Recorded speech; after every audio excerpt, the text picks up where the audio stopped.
Maxim asks, "Hello, dear friends. Please meet Irina. She will tell us a little about herself, who she is, what she is, and in general, how it all started, how it all happened, such a shortcut of her story.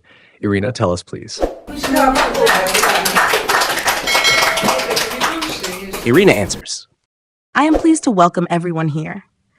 I grew up as an ordinary Russian girl, raised by a single mom and granny. I didn't believe in aliens. I mean, I thought someone could possibly live on these faraway stars, but the distance to our planet is too long for aliens to come to us. I clearly knew that. Just like all other teenagers, I watched movies, read books. I also knew that we couldn't reach the stars as well. As a child, I assumed there was someone or something out there, but here, I never had even a thought of it. It happened in 1999. I turned 13 that year. One evening in the middle of July, I was playing ball with some kids near the park. When everyone left, I wanted to stay a bit longer. So I did. On my way home from the park, I chose the back gate to go through. That path led to a dark, unlit street. I went down the street. All the lights were off. Still, our village is quite large. We have about 5,000 people. The one thing I noticed was that there were no cars passing by, no voices, no laughter. Complete silence. Walking along the roadside, I looked up and saw a black triangle in the distance, standing horizontally, not like a usual rocket. It was standing on 3 pillars. I could also notice 5 dark human-like figures, or at least I thought they were human. There were small round white windows, an open front door, and even stairs leading down from that triangle. I stopped and asked myself, I've walked this road today. There was nothing like this in the morning. What is it? Is it a new building site or a kiddie ride? Then I got really curious. 5 dudes are over there. Let me ask them what this fancy thing is. I came closer, and then I saw they were much taller than anyone I'd ever seen. They were around 3 meters in height, dark figures with no necks. Their heads were connected straight to their shoulders, like this. They had 3 eyes, 2 yellow eyes on each side, and above in the middle, a red one. That's what I saw. I was trying to figure out what they were, who they were. Audience asks, "Were you scared?" It startled me. And now, when I was too close, one figure addressed me. In Russian. Not mentally, but physically. It spoke to me in a low male voice, a very human voice. He asked me in Russian, "Who are you?" I could clearly hear a human voice, so another guess was, they must be human. Maybe some actors filming something here. They are dressed in costumes for sure. I reflexively asked him back, "And who are you?" He replied, "I am Kirchiton." Then I said, "And I am Irina." I introduced myself. He continued, "Will you come and fly with us?" Only after he said fly, at that particular moment, all the puzzle pieces, like triangle, strange-looking men, and a suggestion to fly somewhere, completed the picture in my brain. They were aliens. Who else may look so strange and ask such strange questions? I said, "Where to?" "To where we live," he replied. "I cannot come with you," I said. "I have to go home. My mom is waiting for me. If I'm not home sooner." Of course, I wanted to come with them and see what their home was like, but I knew it was too far away. I also knew my mom would be looking for me, and I told him everything. He listened carefully and said, "Count the time. You will be back in 2 minutes." I really wanted to come with them. I thought, it's just a 2-minute ride. I should come and see where aliens live. Finally, I said, "All right, it's a deal." He, Kirchiton, said no more word, just turned around and went up to the triangle. I followed him, and the other 4 figures followed me. All were keeping silence. We entered the triangle ship, and at first, all I could see was a white shining everywhere. It was just as white as these lights. Maxim asks, "It's a coincidence." But there were no lamps or lanterns inside. Just light. I focused on the interior. There were gray walls, dark grayish round ceiling. I was wondering where the source of light was. Then I went in and turned to the right. There were 5 or 6 small chairs along the wall. They aliens were 3 meters or taller, and hypothetically the chairs should fit them. But then I, a 13-year-old child, couldn't sit on them. I wouldn't even reach one. Surprisingly, the chair fit me perfectly. I sat down, and 4 other aliens took a stand right in front of me. Above their heads, I could see some round windows, but they were too high. Luckily, it got pretty dark outside. Nothing special to look at. Kirchiton stepped further to the corner of the room. It wasn't sharp, more of a semicircle shape like this shows. There also was some sort of a table and some sparkling lamps on a control panel, I guess.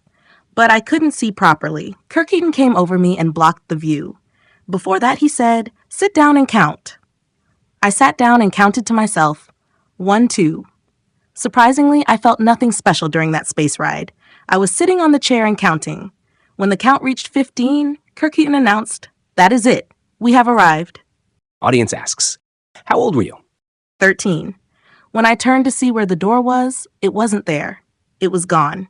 Yep, I haven't told you yet. Not that it was closed. Any sign of it had gone. It was just a wall. So when he finally said, "We have arrived," I once again looked at the door, and there it was. He went through that newly formed entrance. I got up and did the same thing. When we got off the ship, I couldn't help but notice a broad daylight. Though it had already got dark in my village, the new place was full of sunlight. I looked up and saw the sun was high. For sure, it wasn't our sun. It was unusually white, just like these lights points to the ceiling, but with some purplish shades. It was quite hot outside. I was wearing a light dress, but it was still quite hot. I could feel a smell of burning matches in the air. I looked back and saw that it was a real triangle, like a pyramid, and we were standing next to it. The area where we stood looked like made of pavement. Perfectly flat pavement, as flat as this table. Audience asks, what planet was that? Were there any trees or houses? What was that? Irina answers, There were no trees. I closely scanned the area. Pavement was everywhere. Even when we left the square and went along the road, everything was covered in pavement, with no sign of a green grass, no trees. On our right, in a distance, I could see randomly placed buildings, 20 stories high or even more. They were black, with no windows, but with domed roofs. There were real domes on their tops. They slightly reminded me of our water towers, only these were black. And not of a brick, but of something unknown. Too far away it was. We were going somewhere in complete silence. Suddenly I saw another 2 giant figures were approaching us. They stopped. So did we. They told him, Kirchiton, something. They looked at me first and said something to him. He answered. I looked at them. I looked at him. You know, if I was asked to look away, then look at them back and point finger to Kirchiton, I wouldn't be able to do that. I couldn't tell them apart. Audience asks, it is like when we sometimes can't tell 2 Asians apart. No, it's different. If you put 2 Asians side by side, of course you can tell the difference. Maxim asks, Sorry, guys. In fact, right now, Irina is telling us her story, and later on, we will be able to ask her questions to clarify something we are interested in. Her story is just a beginning of our conversation, of our dialogue. Now, she talks about her first ever encounter with non-human, with a real alien.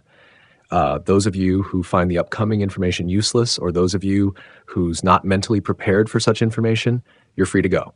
Sometimes a person is not prepared for the information to come. If you are such a person, we'll see you next time. This is just the beginning. Go on, Ira. Audience asks, you could breathe there, so it must be an oxygen in the atmosphere, right? Yes, there is oxygen in there.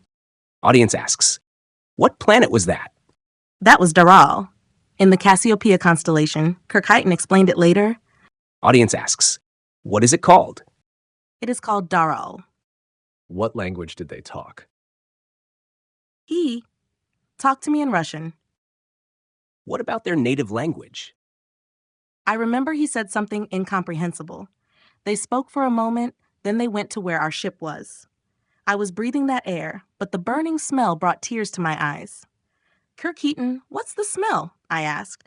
As you know, I was only 13 back then. Sulfur oxide, he replied. Its concentration in the atmosphere is safe for you. Well, that was a relief. We made few more steps and stopped near some square construction that was 2 stories tall, I guess. Such a long cabin. It was of the same dark color and had no windows as well. Yep, that thing was 2 stories tall. He pushed the door handle and entered the cabin. I followed him. We found ourselves in a rather big, bright room. It was pretty empty. In a distance, I saw a sort of a tall table stretched from one side of the room to another. And again, no lamps, no lanterns. I still could feel the smell, but it wasn't that harsh. By the way, there was no such a smell on the ship. Kirchiton said, "This is our store." Audience asks, were they wearing any clothes?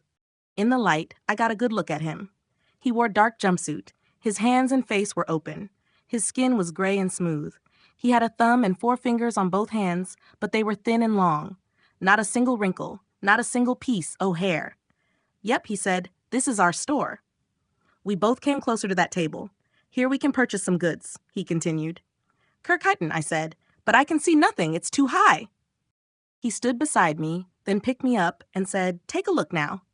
In fact, there was lots of stuff there. It was under a glass or a plastic. 2 things caught my eyes. There was a dead bird in there, a plucked poultry. It looked like our ostrich. It looked almost like our plucked chicken, but with head, legs, wings, and a wide beak left. I call it ostrich as it had a long, wide neck. The beak was curved, and the neck was long. Aside from that, it looked like our birds. Next to it, there was a long black stick, just like our pencil. I saw these 2 items, and then he put me down. "Kirchiton, what do you have in here?" I asked. He said, "This is our food. We eat it." "And what about the stick?" He looked down at me and took the same-looking pencil out of his jumpsuit. I didn't see any pockets attached to his suit, though. "This is our flashlight." He pressed some button, and a bright beam of light ran out of it. I could see it well. Then he switched it off. He took another item out of the suit and said, "This is a coin." And now I was looking at a diamond-shaped yellow coin in a size of my half arm. He gave it to me. It felt like metal. Audience asks, was it heavy? No, not much. There were some symbols on it, some triangles, some signs. I couldn't identify them. Later on, Kirchiton showed me their alphabet and tried to teach me their language. Maxim asks, Yes, I just wanted to add a little. When you met Kirchiton, you were 13 years old, and after he took you to Dural, he asked you to become their contactee, right? Irina answers. Not exactly. It happened on our second contact. Maxim asks, Oh, really? All right, my fault. Sorry for interrupting. It's okay. Well, he gave me that coin, and there were some triangles, lines, some letters that I couldn't read. Then I gave it back. Suddenly, he said, "I promise to bring you back home in 2 minutes. We have to go. I will bring you home." On the way back to the ship, I asked him, "Where are we now? Is it your city?" He said, "We are in Cooley, the capital of Daral." "You mean planet's capital?" he replied. "Right you are. Daral is our planet. We do not divide our land into countries. We have only one capital." "Is it far from my planet?" I asked. He replied, "The star cluster we are in can be called the constellation Cassiopeia. We are 150 light years away from the world where you live." So we entered our triangle-shaped spaceship. There were only 2 of us. With no additional instruction from Kirchiton, I sat the passenger's chair. I didn't count time, and once again, there was no sign of the entrance door. I looked thoroughly at the wall. There's no even a slight gap, just a wall. He went to the console panel and pressed something. In less than 2 minutes, he came to me and said, "That is all for today. You can go home now. I will come again soon. I want to talk to you more." He said no more. I stood up. The door was already open. I went down the stairs and found myself in the same square near the park. And again, no people, no cars. It was pretty much dark already. I didn't have any watch with me. I left the ship, took just a few steps. Right away, I heard a whistle behind me and a gust of wind hit me in the head. I looked back. The triangle ship was no longer there, just a bright star flying high in the sky. 1, 2, 3 seconds, and it was gone. The sky was so starry that night, and I went home.